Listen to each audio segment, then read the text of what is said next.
Welcome to Throne Theories, where we dive deep into the stories of Westeros and explore the what-ifs that could have changed everything. If you enjoy alternate timelines, character deep dives, or unraveling the forgotten corners of the Game of Thrones universe, you're in the right place. If you like what you hear, leave a like, subscribe, and ring the bell so you never miss a new theory.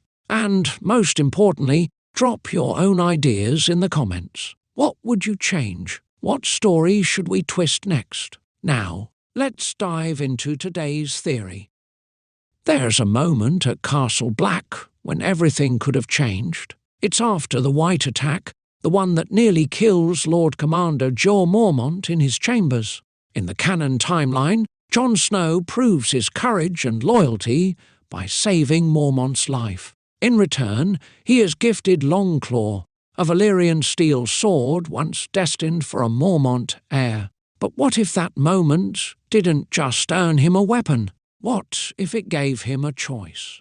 In this timeline, after the attack, Jon doesn't rush to pledge himself to the Night's Watch. He hesitates, not out of cowardice, but confusion. His uncle Benjen is still missing.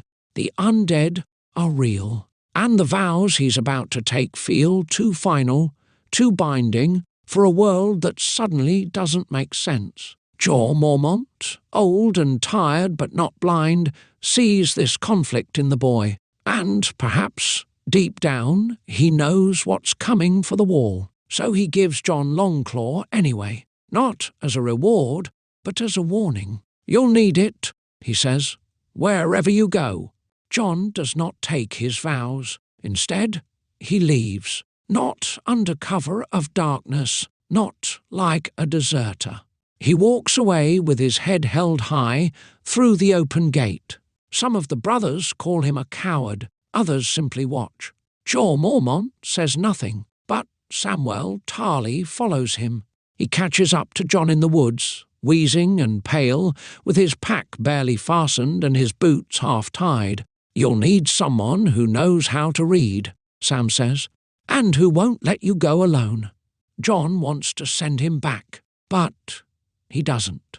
Because, truth be told, Jon doesn't want to be alone either. So the two of them, an ex-lordling with a sword too grand for him, and a steward too scared to speak above a whisper, begin the long, cold journey south. They don't know it yet, but they're walking straight into a storm. As Jon and Sam travel through the north, the world changes behind them. News of Ned Stark's execution has not yet reached Castle Black. Jon doesn't know that his father has been betrayed, that Sansa is a hostage, that Arya is missing. He doesn't yet carry the weight of grief, only a growing dread that something is deeply wrong. They pass through small villages and see men arming themselves. Rumours swirl, the Lannisters march, Robb Stark calls his banners. The Riverlands are aflame. By the time they reach the edge of the Wolfswood, war has begun. And Winterfell is exposed. Theon Greyjoy has not yet struck, but the timing is delicate. In the canon story, he takes Winterfell while Bran and Rickon are vulnerable, while the North is distracted. In this timeline, Jon arrives before that betrayal. He doesn't ride through the gates as a brother of the Night's Watch, but as Ned Stark's son, returning unannounced, carrying Longclaw on his back and a stranger at his side. Maester Luwin sees them first. "We thought you were gone," he says. "I was," Jon answers, "but not anymore." Robb is away, leading his campaign south.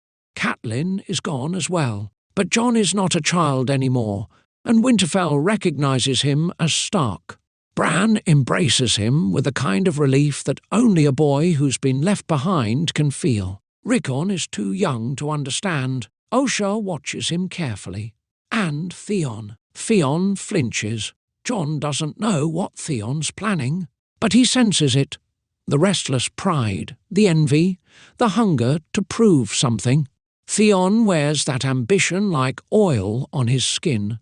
It leaks into everything he says. One night, Jon finds him pacing near the crypts. "What are you doing?" Jon asks. "Thinking," Theon replies, "wondering what I am in this place." Jon steps closer. His hand rests on Longclaw. "You're a guest," he says quietly. "Act like it." That conversation never happens in the original timeline, but here it does. And it changes everything. The betrayal is stopped before it begins. Jon stays in Winterfell longer than he expected. He writes to Robb. He helps Maester Luwin manage the Holdfast's defences. Sam begins to win the trust of the maids and grooms by fixing old books in the library, finding new ways to ration food and stock medicine. They don't fight battles yet, but they prevent one from happening. Jon doesn't know what he's doing, not fully, but his presence alone, the sword at his hip, the weight in his voice, the way the direwolves seem to like him, changes the rhythm of Winterfell.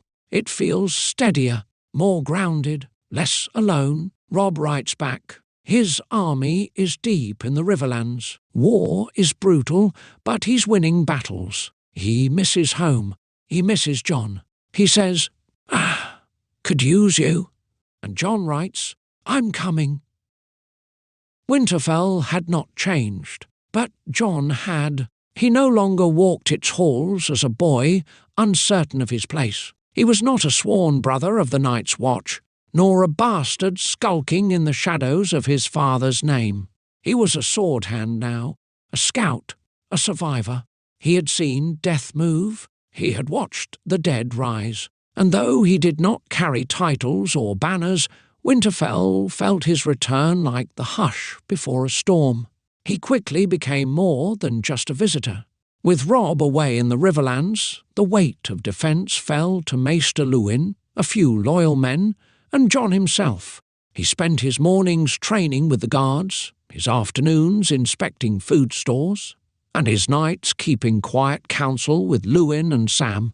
There was no glory in these tasks, but Jon didn't seek glory. He sought readiness. Theon Greyjoy, still brooding and boastful, paced like a caged animal. The news from Pike was troubling. Balon Greyjoy was calling himself King of the Iron Islands again. Theon received a raven sealed in black wax. He never spoke of what it said, but his silence said enough. Jon watched him closely. One night he followed Theon beyond the walls.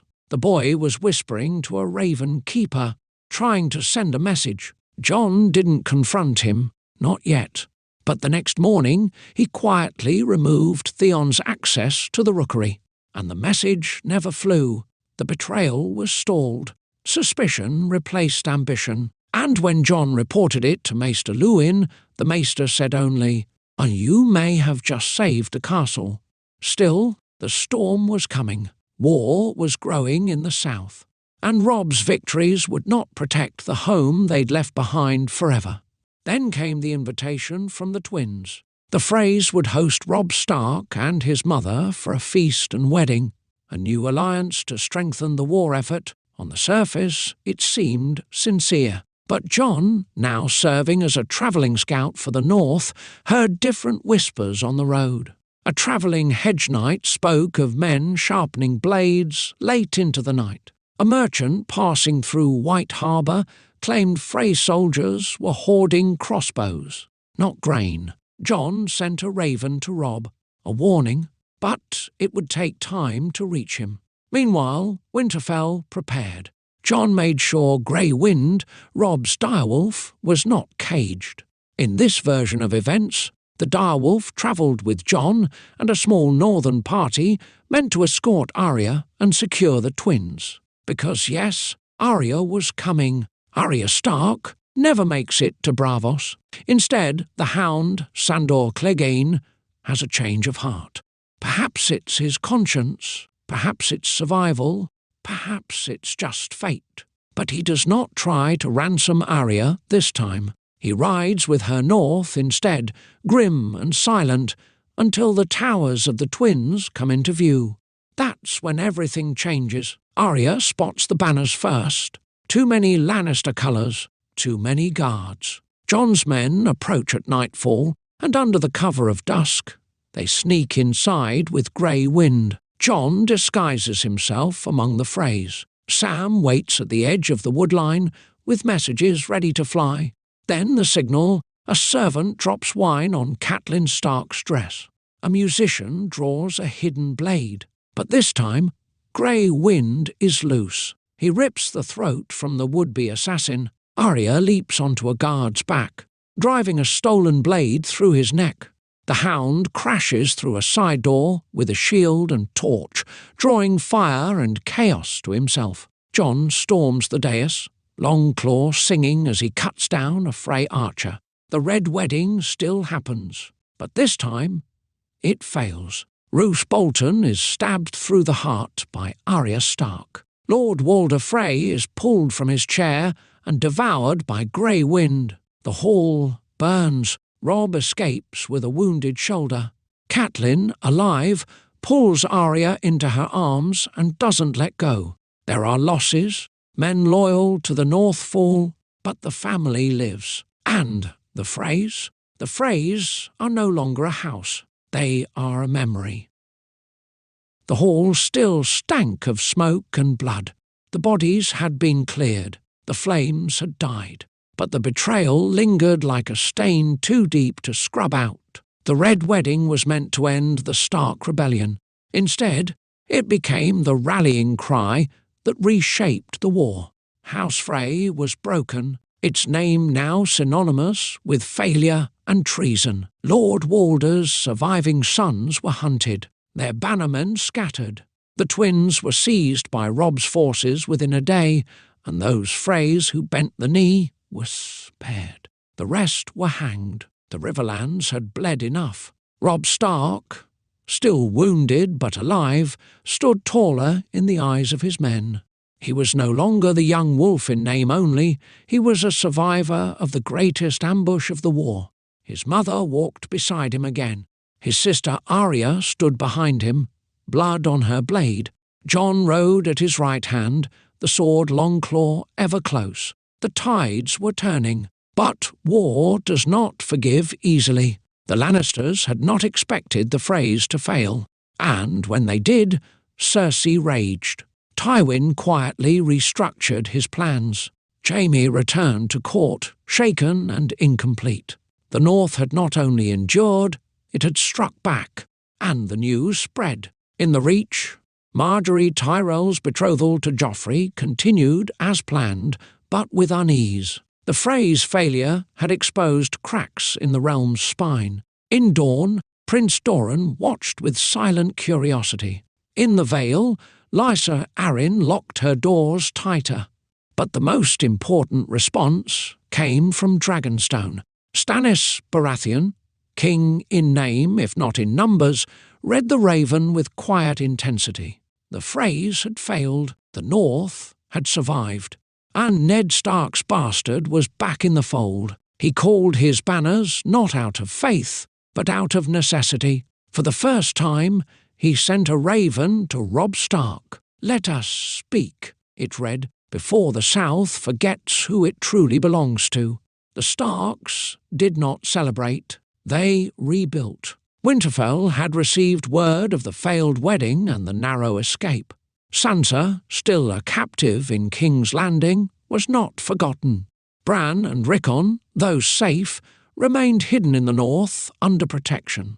Theon, now stripped of his pride but alive, remained a ghost in the corner of the hall. He had not betrayed them, but he had nearly tried. Jon confronted him once, late at night. Theon offered no apology, just a quiet admission, "I didn't know who I was." Jon didn't answer. The war moved forward. With the Riverlands pacified and the North secure, Robb began meeting with emissaries from the Stormlands. Stannis' envoys came with parchment and fire, terms for unity, terms for justice. Melisandre spoke to Catelyn of the Lord of Light. Sir Davos, more cautious, spoke to Jon and Sam about darker things, the White Walkers, the dead, the prophecy that had haunted the wall. Jon listened. And for the first time, someone believed what he had seen. Back in King's Landing, Tyrion Lannister began to unravel. The failure at the twins had shaken the capital. Joffrey mocked the phrase publicly, while Tywin grew colder, sharper. Cersei blamed Tyrion. Sansa was paraded more often, as if her presence could hide the rot beneath the Red Keep's gold. Tyrion sent a raven of his own, not to Robb, not to Catelyn. To Jon, he remembered the boy on the wall, the bastard with questions and a mind behind his eyes. He warned him quietly of what was coming, that King's Landing could not be trusted, that the game was far from over. Jon did not reply, but he remembered every word. The North now held the twins. Arya was returned. Robb had survived the Red Wedding. The Hound now fought under the Stark banner, and Jon Snow, unbound by vows, had become something Westeros hadn't seen in a long time. A free man, loyal to something more than a crown. The war in the south was far from over, but Jon Snow knew something the others didn't. The true war, the war that mattered, was waiting in silence beyond the wall. He had seen it. He had felt it in the woods north of Castle Black. He had watched a corpse rise with blue eyes and no soul. Swords could not reason with that. Thrones meant nothing to the dead. And yet, all of Westeros was too busy fighting over ash and crowns to notice. So Jon returned to the wall, not as a brother, not as a deserter, but as a warning. When he arrived at Castle Black, the brothers stared at him in silence. Some saw a traitor, some saw a ghost, but Jeor Mormont welcomed him. The old commander had changed. He looked thinner, wearier, and he listened. Jon brought allies. Samwell Tarly, the Hound, a dozen northern scouts loyal to Robb Stark. These were not men of the Night's Watch, but they were ready to fight. The wall was quiet, too quiet. Rangers had gone missing. Whispers of pale shadows drifted on the wind. The few that returned spoke in broken sentences and haunted eyes. Jeor gave Jon one command: go beyond the wall, find out what waits. They set out in the dead of night. Jon, Sam, the Hound, a handful of veterans, cold hands, colder winds. They moved like ghosts through snowdrifts, watching the trees as if they might move. Days passed. Then they found the wildlings. It was not an ambush. It was a meeting. Mance Rayder stood among his people, wrapped in furs and suspicion. He knew Jon's face, knew his name, and, more importantly, he knew what Jon had seen. The two men sat by a fire and spoke, not of politics, but of survival. Jon didn't beg. He didn't threaten. He offered something simple. Help us fight the real war, and your people will live. Mance considered it. The free folk had no love for southern kings, but they feared what moved in the woods, and in Jon Snow they saw something rare, a southerner who didn't lie. The deal was made. The journey to Hardhome was meant to be a rescue. It became a reckoning. Wildlings who had refused Mance's call were still trapped there. Women, children, old men. Jon's company arrived as the storm rolled in. The whites came with it. It was not a battle, it was a flood. The dead poured from the hills, screaming without voices, killing without rage. Jon fought like a demon, Longclaw flashing with each swing. The Hound roared beside him, tearing through whites with brute strength. Sam protected the children with dragonglass daggers he had forged himself. And then Jon saw them, white walkers, watching from the ridge, eyes like winter itself. They did not attack, not yet. They wanted him to see, to understand. The ships were filled. The survivors fled across the sea. But not all made it. As the boats pulled away, the Night King stepped forward. He raised his arms, and the dead rose. Jon said nothing. His fists clenched around Longclaw. That image would follow him the rest of his life. Back at the wall, preparations began. Dragonglass was mined from ancient hills by wildlings and rangers alike. Valyrian steel blades were counted. Scouts were sent to the old castles, Shadow Tower, Eastwatch, forgotten strongholds that might become front lines. The free folk honoured their word. The warriors joined the North's army.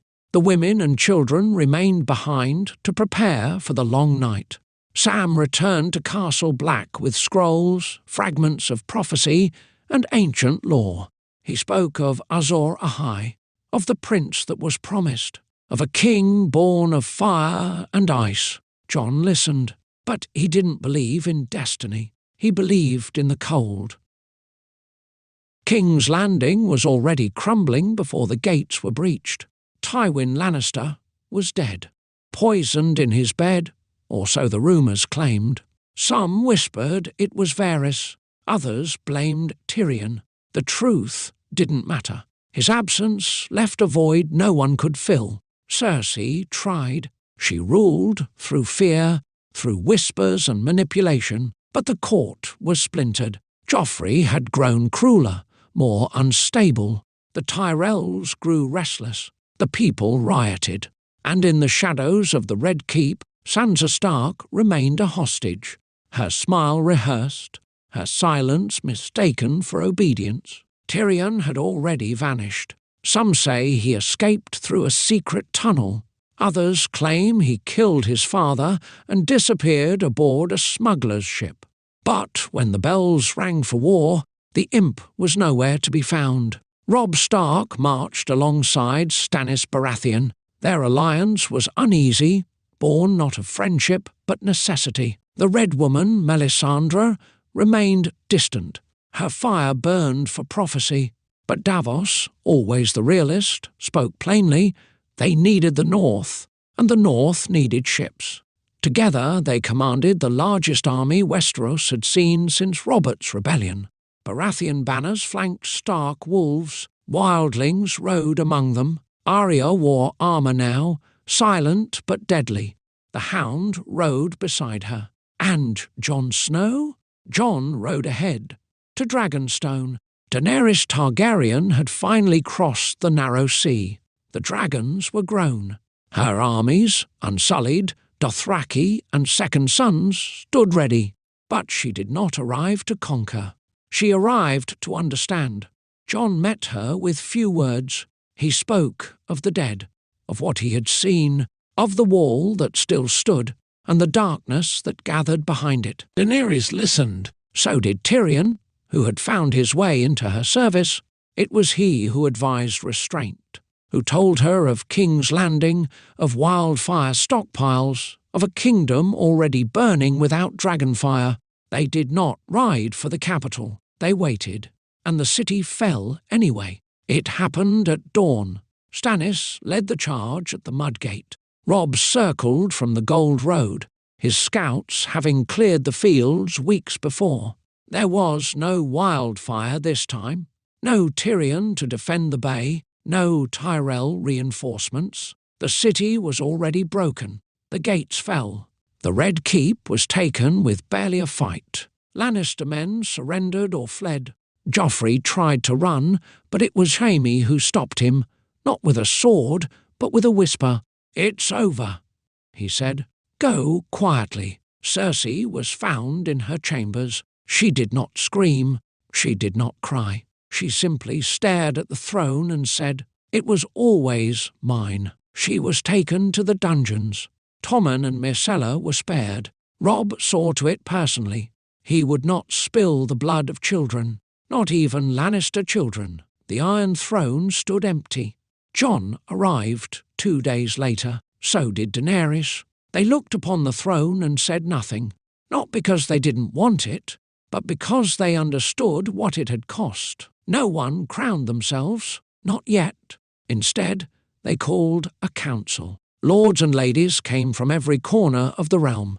The Reach, the Riverlands, the Vale. Dorne sent a delegate. The North brought Maester Luwin. Davos spoke for Stannis. Tyrion for Daenerys. And Jon stood as the one who had no house, yet had risked everything. They did not speak of conquest. They spoke of survival. The dead were coming. The wall still stood, but for how long? Samwell Tarly presented scrolls, maps, and proof of what lay beyond.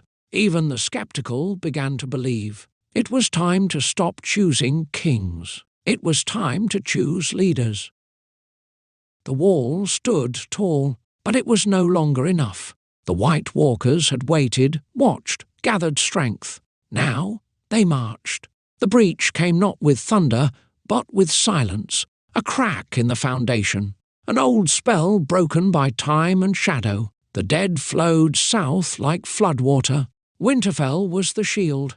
Jon Snow rode north with Daenerys beside him. Robb followed with half the realm's strength at his back, banners from the Riverlands, the Stormlands, even the Reach. The North stood with them.